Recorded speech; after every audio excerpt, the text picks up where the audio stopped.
Assalamualaikum warahmatullahi wabarakatuh. Perkenalkan, kami dari kelompok 1 dengan tema konsep penilaian di sekolah dasar. Kelompok kami terdiri dari 2 orang, yaitu Assalamualaikum warahmatullahi wabarakatuh. Perkenalkan, saya Nur Fitri Aulia dari Rexus PGSD dengan NIM 0501 20 14 41. Terima kasih. Assalamualaikum warahmatullahi wabarakatuh. Perkenalkan, nama saya Neng Elin Marlina dari Prodi PGSD Rexus dengan NIM 0501 20 12 38. Terima kasih. Materi yang disampaikan hari ini yaitu konsep penilaian di sekolah dasar dengan berdasarkan kepada prinsip-prinsip dasar, karakteristik dan teknik penilaian. Berikut adalah beberapa prinsip-prinsip penilaian yang harus diterapkan di sekolah dasar yaitu 1. Sahih, berarti penilaian didasarkan pada data yang mencerminkan kemampuan yang diukur. 2. Objektif, berarti penilaian didasarkan pada prosedur dan kriteria yang jelas, tidak dipengaruhi subjektivitas penilai. 3. Adil, berarti penilaian tidak menguntungkan atau merugikan peserta didik karena berkebutuhan khusus serta perbedaan latar belakang agama, suku, budaya, adat istiadat, status sosial ekonomi, dan gender.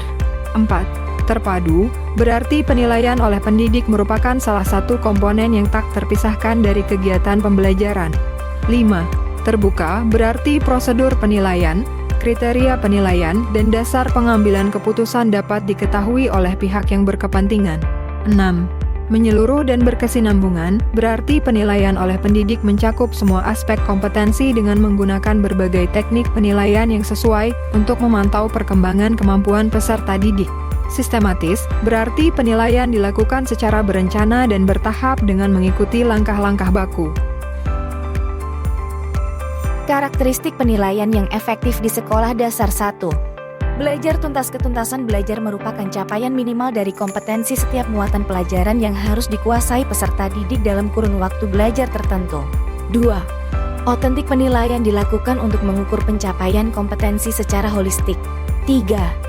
Berkesinambungan penilaian. Berkesinambungan dimaksudkan sebagai penilaian yang dilakukan secara terus-menerus dan berkelanjutan selama pembelajaran berlangsung. 4. Menggunakan bentuk dan teknik penilaian yang bervariasi. Berbagai metode atau teknik penilaian dapat digunakan, seperti tes tertulis, tes lisan, penugasan, penilaian kinerja praktik dan produk, penilaian proyek, portofolio, dan pengamatan atau observasi. 5. Berdasarkan acuan kriteria penilaian sikap, pengetahuan, dan keterampilan menggunakan acuan kriteria. Kemampuan peserta didik tidak dibandingkan terhadap kelompoknya, tetapi dibandingkan terhadap ketuntasan yang ditetapkan.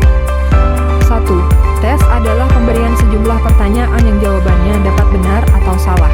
Tes dapat berupa tes tertulis, tes lisan, dan tes praktik atau tes kinerja.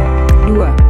Ulangan adalah proses yang dilakukan untuk mengukur pencapaian kompetensi peserta didik secara berkelanjutan dalam proses pembelajaran, untuk melakukan perbaikan pembelajaran, memantau kemajuan dan menentukan keberhasilan belajar peserta didik. 3.